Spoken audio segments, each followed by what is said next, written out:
No mai, haere mai. Welcome to the Maxim Institute podcast. My name is Jason, and I'm the Communications Manager at Maxim Institute. This is our weekly short-form podcast. These podcasts are released in tandem with our weekly column and are a chance for you to hear in depth from the column's author about some of the thinking that went into producing their final piece. Today we talk to Communications Coordinator Josiah Brown about his recent column. Josiah, welcome along. It's good to have you back with us, mate. It's great to be here. We are talking about your column, Populism, Democracy's Stress Test. Now, populism is kind of this term that gets bandied about quite a bit, usually in the US, usually around election time, which it is this year, it's election time. And it usually is kind of a term that's you use when you don't like what the person on the other side of the political aisle is saying. You say, oh, you're such a populist, you know. And sometimes it has overtones of nationalism, of anti-immigration, of all sorts of things that, people don't really like. Yeah. Help us understand what this word means, because I don't think it means what people think it means when they use it. So tell us, what is populism? Yeah, well, like you, when I hear populist or populism, my mind immediately goes to some nasty kind of politics. You think sort of skinhead, neo-Nazi, that kind of thing. But actually, when you get down to what does populist or populism actually mean, well, if you're like me, you turn to Google and seek a definition. And so Google's dictionary says populism is a political approach that strives to appeal to ordinary people who feel that their concerns are disregarded by established elite groups. And so running with that definition, it actually becomes quite difficult to distinguish between populist politics and regular politics. After all, politicians within a democracy are vying for the votes of their electorate. So they want to be speaking their language and appealing to the things they care about. So that's what I was going to say. It seems like populism on that sense could just be campaigning by, like I think about Christopher Luxon and Christopher Hipkins at our last election last year, eating the sausage rolls, going out, talking to people like, I'm an everyday person, vote for me because I know the struggles of the everyday person. Is that what populism is, or is there something a bit more to it? Because it seems like centrist parties want to appeal to as broad a range of people as they can. Is that populism? Yeah, I think you're touching on it. I think populism, by definition, does appeal to the everyday citizen, the kind of ordinary person and their concerns. So that's really part of it. I think in some ways what sets apart a populist politician from an ordinary politician is this idea of being up against an elite group or established elite groups. You're thinking sort of government, academia, media, those kinds of groups. And so really sort of their approach is to tell this ordinary group who have a collective interest in a given issue or issues and say, look, the people in power, they don't listen to you. They aren't listening to you. They won't listen to you. In fact, they actually despise you. And so really the only way we're going to fix this is if you vote for me and for my party, we'll come in here and we'll fix it.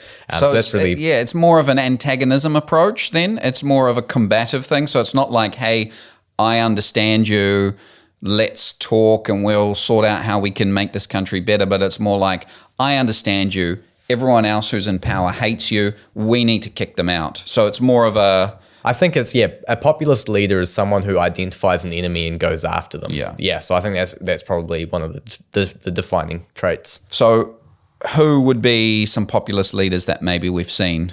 Yeah, there are a lot of popular ones. The ones that come to mind would be Hitler, Mussolini, and interesting to note, these people arose within democratizing societies. Yeah. So it's not like democracy is inherently safe. It's not the will of the people doesn't always constitute the good. Yes. And so that's where we start to creep into danger with populist leaders is they might speak the people's language and appeal to them. But the reason why we have the constitution we do, the Western liberal tradition, is to protect the civil liberties of all people, including minorities. And so the risk is that if a populist leader arises, they'll actually end up coming along and squashing, minority rights, which are actually the rights of all people. Yeah. But it's easy for a leader with the majority to go, actually, this group of people we don't like, we're going to target them in whatever way that may be. So do you have an example, maybe a more modern example of someone who is a populist leader, has maybe done well, but there's maybe the danger that they're skirting some of those constitutional guardrails, I guess you'd call them. Yeah. Well, I think he's both a good example and a bad example at the same time, and that's the president of El Salvador, Nayib Bukele. So he came into office and he really cracked down on some of the gang violence that was rife throughout El Salvador. So that was his populist platform to Well, basically, look, the people in power are doing nothing about this terrible, basically, it's a gang crime pandemic. It's just, everywhere throughout society, people can't, live their lives properly. They can't, go about their business, can't feel safe when they're going out. And so he says, well, I'm going to come and I'm going to sort that out. And so he does. He cleans up the streets in some pretty impressive but also slightly scary ways. And so El Salvador goes from being one of the most dangerous countries in South America to one of the safest, just through the course of him being president. Now, the El Salvadorian constitution stipulates that you can only serve one term and then you must take a break. So you can't have 2 consecutive terms. Okay. And so he stood for a second term. Which he shouldn't have done. Well, not by the Constitution, no. But he received an overwhelming majority of the votes, 83%. So people really liking what he's doing because he's clearly having an impact, tangibly improving the lives of everyday El Salvadorians. But when it came to, I guess, the question of the constitutionality of this issue, the court, which was full of his supporters, suggested, well, actually, if you take a leave of absence and you come back, then it's fine. Actually, you can sit this second term because it's not technically, it's not technically a successive or consecutive. So I think it was early this year, maybe January, he stepped down, took his leave of absence, and then was sworn in June. Okay. So you're like, well, that still seems pretty unconstitutional to me. But there is case in point, right? He's fixed a problem that people really did care about and was a problem. So we can all agree, cracking down on this crime issue is a good thing. But he's done it in a way that's unconstitutional. And so whilst the outcome might be good in the here and now, really you are opening yourself up to political instability in the future because you're actually bringing into question the legitimacy of the Constitution, which you've all agreed to, abide by the rules. Yeah. So it's kind of like when things are going well, you can say, well, these rules, they're more like guidelines, really. They're not hard and fast. And since we're doing okay, we can just put them aside. But the danger is that you set a precedent and that if someone who is maybe not as, what should we say? Magnanimous. Magnanimous is a good word. Yeah, virtuous, focused on the good of the country, comes along, someone who wants to keep power, then maybe that sets a precedent for them to go, well, actually, we put those aside before and I think I'm fine, so I'm going to put those aside and I'm just going to keep power. Well, if the Constitution's been overridden once, what's to stop it being done again? And, it may even reach a point where you don't even need to appeal to a state of emergency or anything that might sort of grant you a sense of legitimacy from the people to do that. And so I think that's where we go, okay, we need to be hearing all people. Because if you don't, you're actually encouraging the conditions for a populist leader to arise. So it's important that we hear people to avoid some of the extremes. But equally, when those people arise, we need to be super sharp and go, actually, we need to be careful about a sort of majoritarian tyranny that may be imposed.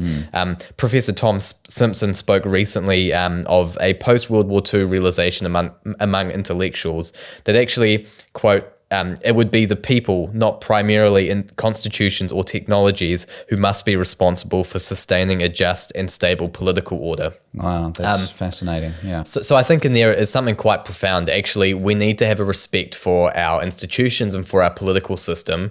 Even if we don't like the results, which is fine, you don't have to like the results, but you still need to abide by these sets of political principles that dictate the way our system works.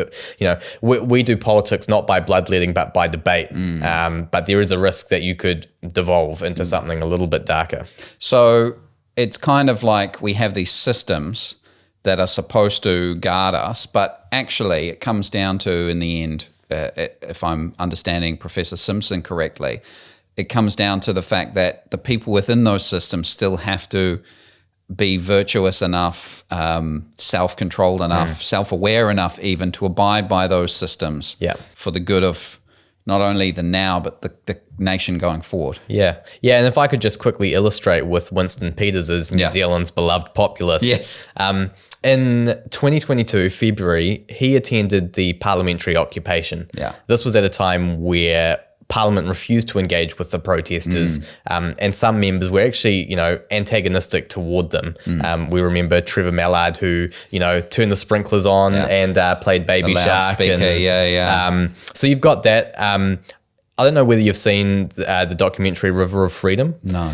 There's a section there within the documentary where archival footage is deployed of Michael Wood, and he talks about sort of basically how this protest, there are some misunderstood people there who have concerns, and we should care about them. But really, what runs through it is a river of filth. Wow. So you've got that, and then instantly, bang, cut to Winston Peters, who strolls into a crowd of protesters who are obviously angry and concerned. Yeah. And he says to them, look, I couldn't believe that Parliament should unanimously say we're not going to talk to the protesters. Yeah. And so, Q/note to what I said earlier, he's saying, look, the people in power, they're not listening to you. They despise you. And the protests are going, yeah, well, I see that. Clearly they're playing they Baby do. Shark, deploying sprinklers, etc. Calling us a river of filth. Yeah, Precisely. exactly. Yeah. But I'm actually going to come and represent you. Vote for me. Yeah. One of the protesters gathered there, he said, if democracy is a conversation and politicians don't want to have the conversation, what are we all doing here? Yeah. And that's a real great question.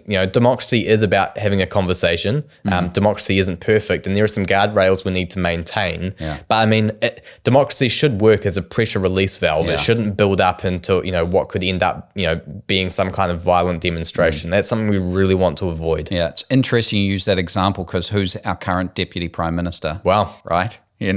So populism, not a terrible thing, not a great thing, needs to be used and utilized, or maybe made self-aware a little bit. Great thoughts, Josiah. Thanks for taking the time. Thanks, Jason. Populist has become a catch-all term. It can mean anything from racist, nationalist, authoritarian, anti-establishment, to less controversially, a kind of politics centered around the concerns of everyday citizens. The difference between populist politics and regular politics is difficult to discern. Both approaches strive to make the voice of the people heard. According to Google's dictionary, populism is a political approach that strives to appeal to ordinary people who feel that their concerns are disregarded by established elite groups. This is why President Barack Obama could say his political platform made him a populist. It all comes down to whom the appeal is made. If a group sees themselves as ordinary citizens and feels their views are not represented within their political institutions, then it's populist. New Zealand First leader Winston Peters wears the label proudly. Quote, populism means that you're talking to the ordinary people and you're placing their views far higher than the beltway and the paparazzi, or dare I say the bureaucracy, end quote, he said in 2020. This kind of politics works by telling people without power that those who have it aren't listening and are actively working against their interests.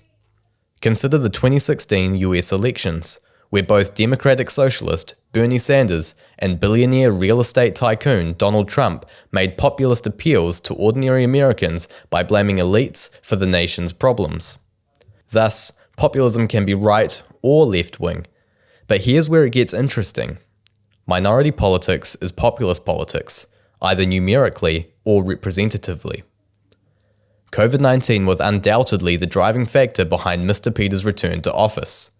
He quite literally went where others feared to tread by meeting protesters who made up a minority of the population at the anti-mandate occupation of Parliament in February 2022.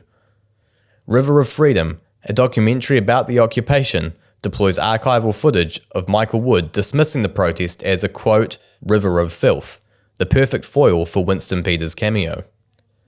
Speaking to a crowd of protesters, he said, I couldn't believe that Parliament should unanimously say we're not going to talk to the protesters.